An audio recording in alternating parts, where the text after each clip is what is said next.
की lockdown के से प्रभावित अर्थव्यवस्था की recovery में भी भारत दुनिया में आगे निकल रहा है।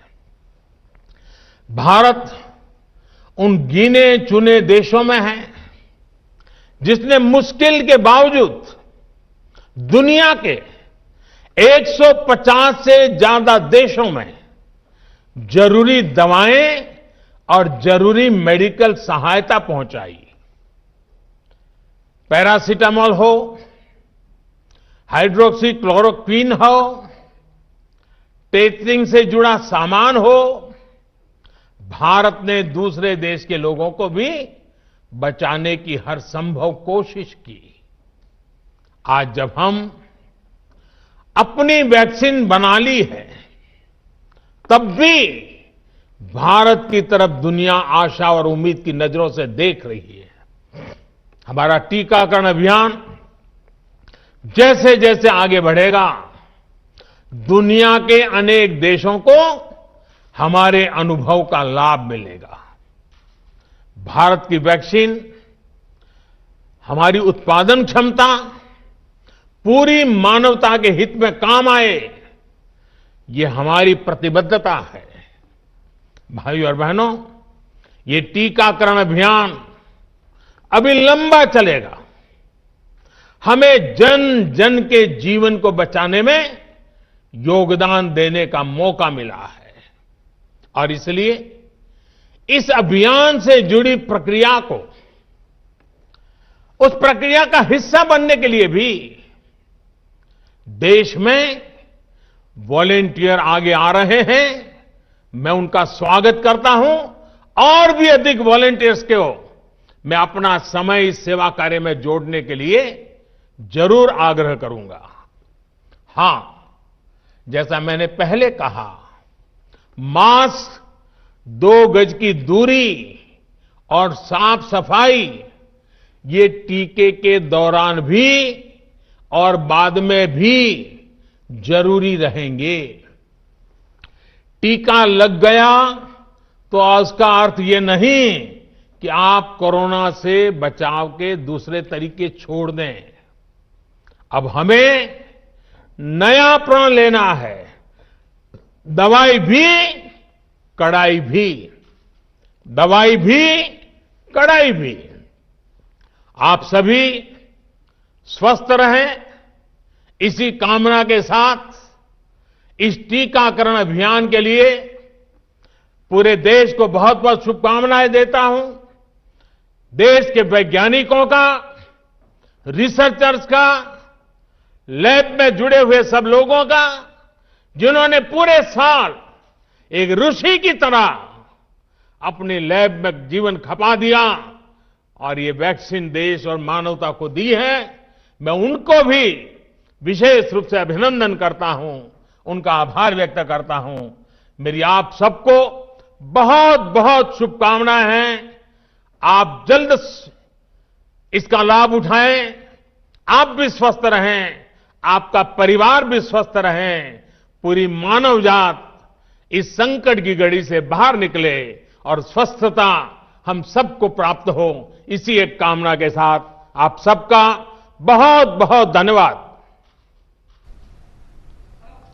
परम आदरणीय प्रधानमंत्री जी से अनुरोध है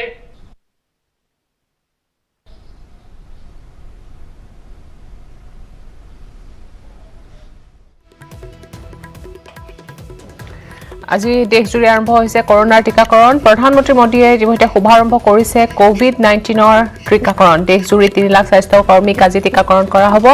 দেশৰ 3000 কেন্দ্ৰত আৰম্ভ হৈছে টিকাকৰণ। প্ৰতিটো কেন্দ্ৰতে 100 জনকৈ লোকক টিকাকৰণ কৰা হ'ব। দেশবাসীক অভিনন্দন প্ৰধানমন্ত্ৰী মোদীৰ। দেশৰ বিজ্ঞানীসকলক ধন্যবাদ জনাইছে প্ৰধানমন্ত্ৰী মোদীয়ে। দিন ৰাতি একাকাৰ কৰি ভেকচিন প্ৰস্তুতৰ বাবে ধন্যবাদ জনাইছে মোদীয়ে। কৰোনা সংক্ৰমণৰ অধিক সম্ভাৱনা থকা সকলক প্ৰথমে টিকাকৰণ ভেকচিন ললেও মাস্ক পিন্ধিবলৈ নেৰিব বুলি জনাইছে মোদীয়ে। এই টিকাকৰণ অভিযানে ভাৰতৰ সামৰ্থ্যক প্ৰতিপন্ন কৰিলে। ভাৰতৰ ভেকচিনৰ মূল্য বিশ্বৰ আন ভেকচিনতকৈ বহুতো কম। বিশ্বৰ ভেকচিন নিৰ্মাতাৰ নায়কত পৰিণত ভাৰতে মহামাৰীয়ে আমাক আত্মনিৰ্ভৰ কৰিলে।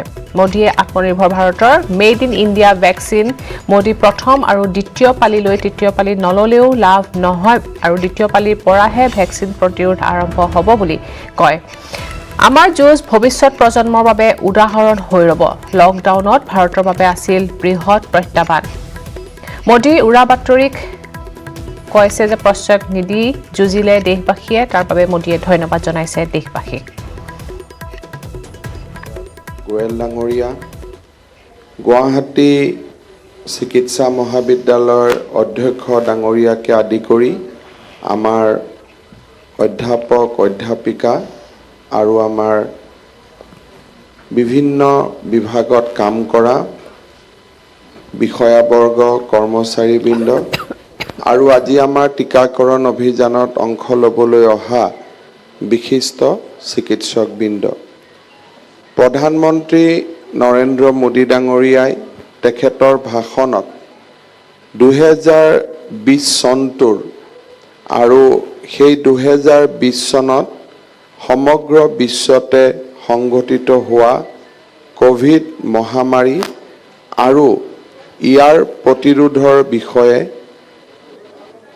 ভাৰতৰ জনগণে গ্ৰহণ কৰা কৰ্ম ব্যৱস্থা আৰু আমাৰ যি সামগ্ৰিক প্ৰতিৰোধৰ এক সামূহিক প্ৰচেষ্টা তাৰ বিষয়ে অত্যন্ত সুন্দৰভাৱে তেখেতে বৰ্ণনা কৰিলে আমাৰ ৰাজ্যখনত 2020 চনটো আছিল সমগ্ৰ মানৱ জাতিৰ দৰে অসমৰ বাবেও এক প্ৰত্যাহ্বানৰ বৰ্ষ এক বিভীষিকাৰ বৰ্ষ আছিল মোদী ডাঙৰীয়াই কোৱাৰ দৰে অসমত কোভিড-19ৰ চিকিৎসা কৰিবলৈ ইয়াৰ ৰোগ চিনাক্ত কৰিবলৈ আমাৰ এটা ল্যাব নাছিলে আমাৰ হাতত পিপি কিট নাছিলে আমাৰ হাতত N95 মাস্ক নাছিলে আৰু তাতকৈ ডাঙৰ কথা আমাৰ হাতত জ্ঞান নাছিলে নলেজ নাছিলে যে আমি কি ধৰণে কোভিড-19ৰ মোকাবিলা কৰিব পাৰিম এখনকৈ হস্পিটাল কোভিড-19ৰ পেচেণ্টেৰে পূৰ্ণ হৈ পৰিছিল আৰু আমি অসমবাসীয়ে পৰাজিত নোহোৱাৰ সংকল্পৰে এখনৰ পিছত এখনকৈ নতুন চিকিৎসালয় আৰু প্ৰত্যেক পৰিৱৰ্তিত সময়তে এজাক নতুন চিকিৎসা কৰ্মী নতুন মানৱ সম্পদেৰে আমি কোভিড-19ৰ যুদ্ধত নামি পৰিছিলোঁ আজি আমি অত্যন্ত গৌৰৱান্বিত যে 98% অধিক আৰোগ্যৰ কৃতিত্বৰে আৰু আটাইতকৈ কম মৰ্টেলিটি বা মৃত্যুৰ গড়েৰে কোভিড-19ৰ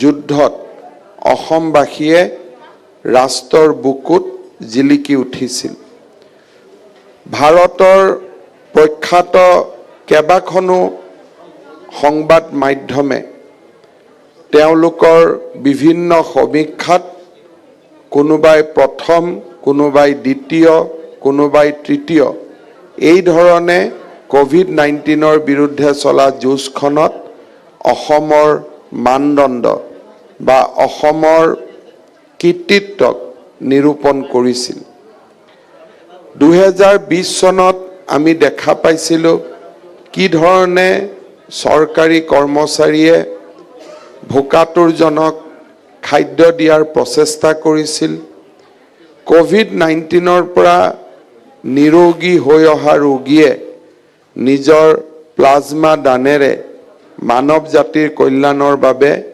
নিজৰ নিৰলস সেৱা আগবঢ়াইছিল সেৱাৰ আমি উজ্জ্বলতম কীৰ্তি স্তম্ভ সেই মুহূৰ্তত আমি দেখা পাইছিলোঁ যে কোভিড-19ত আক্ৰান্ত হোৱাৰ পিছতো আৰোগ্য হোৱাৰ লগে লগে কেইবাজনো চিকিৎসকে পুনৰ সেই কোভিড-19 ৱাৰ্ডলৈকে ঘূৰি আহিছিল আৰু নিৰলসভাৱে আৰ্তজনক সেৱা আগবঢ়াইছিল। এনে চিকিৎসকো আমাৰ মাজত আছিলে যে যিসকলে কোভিড-19ত আক্ৰান্ত হৈ নিজে এজন ৰোগী হৈও কোভিড ৱাৰ্ডৰ ভিতৰত আন কোভিড ৱাৰ্ডত থকা ৰোগীসকলক সেৱা আগবঢ়াইছিল। কেইবাজনেও মৃত্যুবৰণ কৰিছিল আৰু সমগ্ৰ জাতিটোৰ ত্যাগ আৰু প্ৰেৰণাৰ পিছত আমি উদ্ভাসিত নতুন সাহসেৰে আমি উদ্ভাসিত হ'ব পাৰিছিলোঁ। মোৰ মনত আছে সেই সময়ত অসমৰ বুকুত এছাম লোকে উদ্দেশ্য প্ৰণোদিতভাৱে চলোৱা উৰা বাতৰিবিলাকে কোভিড যুদ্ধৰ লগত যুঁজি থকা যুঁজাৰুসকলক খন্তেক সময়ৰ বাবে হতাশ কৰিছিল, কিন্তু সেই হতাশাক পৰাজিত কৰি তেওঁলোকে পুনৰ মানৱ সেৱাৰ যুদ্ধত নামি পৰিছিলে। 2020 চনটো আছিল অদম্য সাহসৰ বছৰ। আমি কোনেও মহামাৰী দেখা পোৱা নাছিলোঁ। আমাৰ জীৱনকালত আমি মহামাৰী দেখা পোৱাৰ দুৰ্ভাগ্য আমি যাতে আকৌ কেতিয়াও নাপাওঁ, তাক আমি পৰম পিতাৰ ওচৰত কামনা কৰিম। আজি ভাৰতীয় হিচাপে এটা গৌৰৱৰ ক্ষণ। আমেৰিকা যুক্তৰাষ্ট্ৰ, ৰাছিয়া, ইউনাইটেড কিংডম, এই তিনিখন দেশ আৰু চীন, চাৰিখন দেশৰ পিছত ভাৰতবৰ্ষই মানৱ জাতিক থলুৱাভাৱে নিৰ্মিত কোভিড-19ৰ ভেকচিন উপহাৰ দিব পাৰিছে। প্ৰধানমন্ত্ৰী মোদী ডাঙৰীয়াই কোৱাৰ দৰে এই ভেকচিনৰ প্ৰথম অধিকাৰ আমাৰ চিকিৎসা কৰ্মীসকলৰ। প্ৰধানমন্ত্ৰী মোদী ডাঙৰীয়াই নিজে ৰাষ্ট্ৰৰ উদ্দেশ্যে দিয়া তেখেতৰ সম্বোধনত এই ভেকচিনৰ বৈজ্ঞানিক সফলতা, ইয়াৰ নিৰাপত্তা আৰু কোনো ধৰণৰ ছাইড এফেক্ট নোহোৱাকৈ ইয়াৰ এফিকেচি বা আমাৰ ভাষাত ইয়াৰ ফলাফলৰ যি নিশ্চয়তা, তাৰ বিষয়ে ৰাষ্ট্ৰৰ উদ্দেশ্যে দিয়া সম্বোধনত তেখেতে দোহাৰিছে।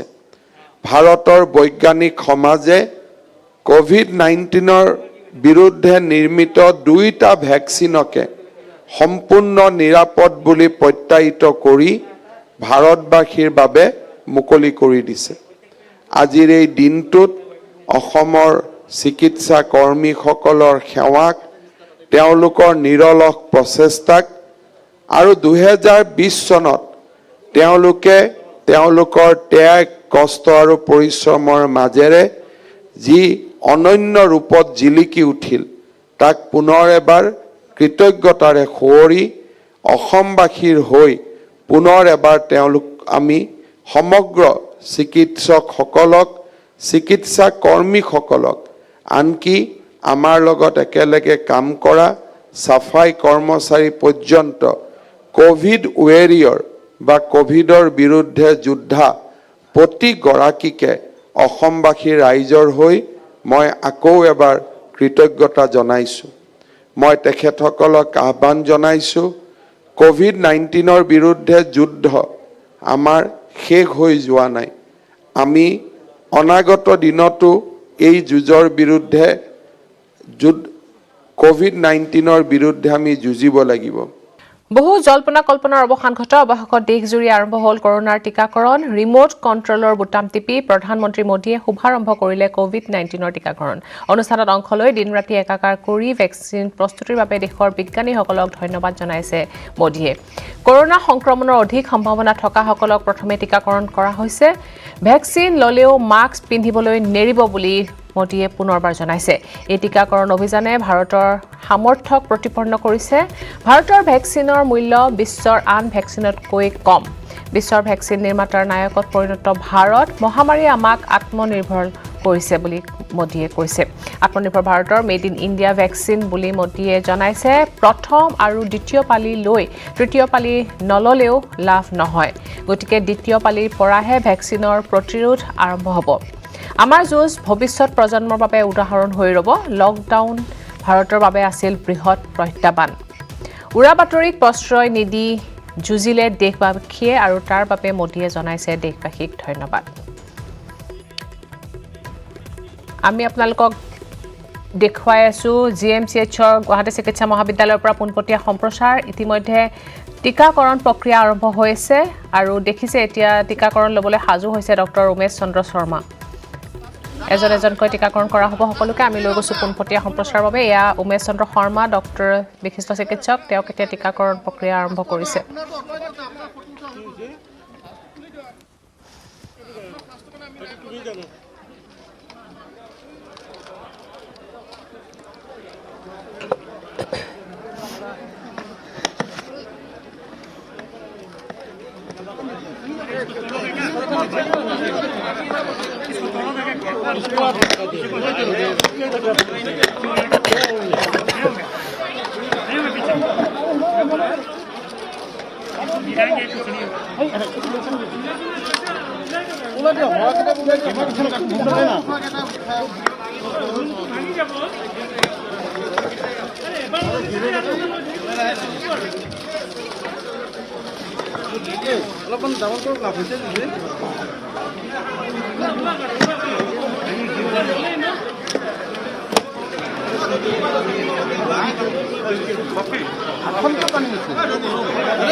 এয়া প্ৰথমটো টিকাকৰণৰ বাবে সাজু হৈছে ডক্টৰ উমেশ চন্দ্ৰ শৰ্মা বিশিষ্ট চিকিৎসক উমেশ চন্দ্ৰ শৰ্মা এতিয়া সাজু হৈছে প্ৰথমটো টিকাকৰণৰ বাবে আৰু লগত আছে মন্ত্ৰী হিমন্ত বিশ্ব শৰ্মা